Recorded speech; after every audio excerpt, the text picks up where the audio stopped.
It's that gorgeous time of the year once again. Not Christmas, not the New Year's, it's list day, where I list out my top 10 songs of 2023. I really want to focus on these 10 songs that personally had a profound effect on my life, and I'll be going over what makes these songs so amazing. Before I do, a couple honorable mentions. We have Killer Mike with Scientists and Engineers. We got the stacked, star-studded feature list. We have Future, Aaron Allen Kane, and Andre 3 Stacks. We also have Black Thought, who always drops technically amazing rapping performances, and his song The Weather is no different. Travis Scott dropped so many bangers this year, and his song I Know grew on me so much. It's so catchy, it's so melodic. And finally, I want to shout out JPEG Mafia and Danny Brown's song Perfect. Hard-hitting, fantastically produced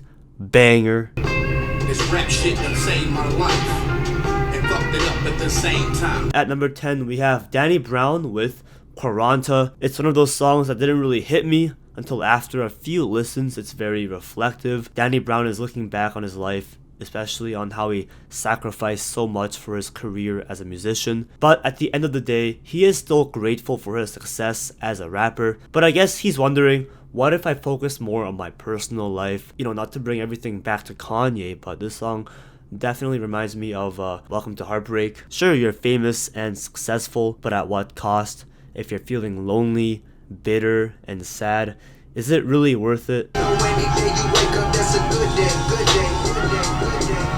We have Logic with Lightsabers off of his College Park album, an album that I personally didn't enjoy as much as his previous 2020s projects like No Pressure or Vinyl Days, but this song is just super positive, motivational, and has a great rags to riches story. Logic just lays down his quick, impressive flows on top of this breezy, soulful production. There's not a single dull moment on here, and C. Castro caps the song off with a brilliant feature.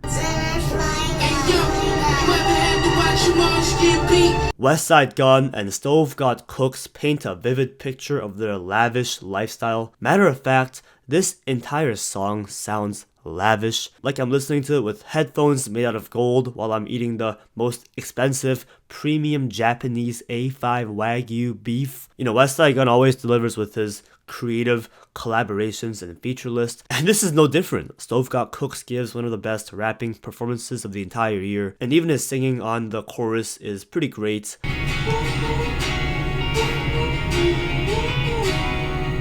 Number 7 is Polaris by Paranol. Now, if you don't know Paranol, he is a Korean shoegaze musician. I don't know exactly what shoegaze means, but I want to assume it means beautiful music, because this song and this entire album by Paranol sounds beautiful. Polaris is explosive, glitchy, glittery, and grandiose music that I never knew I needed until now. The album he dropped this year, called After the Magic, is actually a perfect companion piece to Porter Robinson's Nurture. If you like what you hear on this song, you should definitely check out the rest of the album. Will anybody ever love me?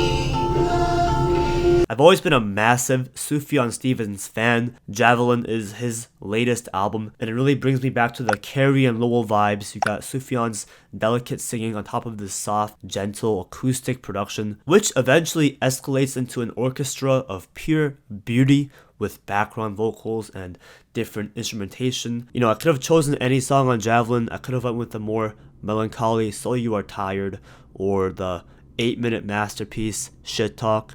Honestly, every song on this album is gorgeous. Will Anybody Ever Love Me is most likely the standout song for me, but on a different day, I can easily see myself choosing another song as my favorite from the album. Pray they say the same, always. Number 5 is Always by Daniel Caesar, a beautiful, extremely melodic R&B track from his latest album, Never Enough. I'm not the biggest fan of his last album, Case Study, but Never Enough brings back what I love so much about Daniel Caesar, which are catchy and memorable R&B songs with passionate performances and creative, luscious production. And the song always is the shining jewel, his best song since the Freudian era. And just when you think the song can't get any better, Daniel Caesar delivers a heavenly outro that makes you ascend into the afterlife.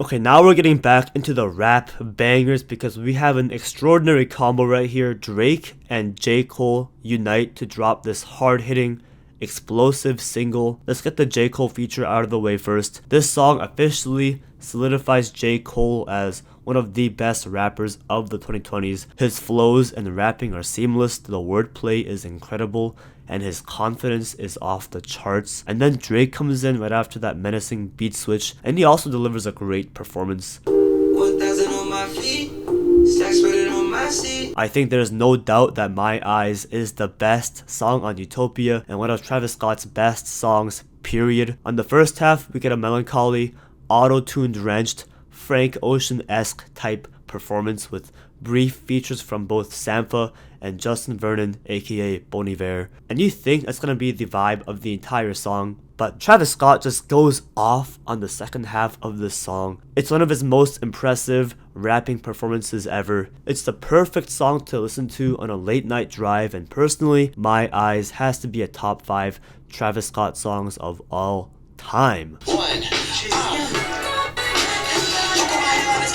JPEG Mafia, Danny Brown, and Red Veil team up on this beautifully sampled banger, Kingdom Hearts Key, a song that never fails to amaze me both from a production and performance standpoint. The energy from all three of these rappers have reached the maximum level. I really have to praise JPEG Mafia's talent as a producer because he keeps coming up with the most creative beats, and while not all of them I love, I have to admit there is a boldness to them that I must respect. Kingdom Hearts Key is one of the most creative rap songs I've heard all year, and I would say it is the best song on Scaring the Hoes. I'm sorry I don't see you more. I'm sorry that the 4 minutes when you see a song could feel like a chore. There's no other song that moved me, that had the perfect balance of style and substance, as much as Tyler the Creator's outro to his grandiose deluxe album. And of course, I am talking about Sorry Not Sorry. Any song that can make me feel what Kanye's Runaway makes me feel is an instant classic. The way DJ Drama introduces us to this song is hilarious, and it merges seamlessly into Tyler's verse. This entire song is essentially Tyler apologizing to his family, friends, lovers, his fans about how his success and fame affected his relationships with them. One of Tyler's biggest strengths is his genuine self-awareness, and he's able to sound self-aware on his songs without it feeling like a cliche or annoying. It's actually kind of hilarious sometimes, and the progression of the song just builds and builds until Tyler is tired of saying sorry for being himself, for being massively successful and changing his style, because that's what happens as you grow and mature to the point where he finishes the song with 2 words. I got 2 words. Fuck 'em.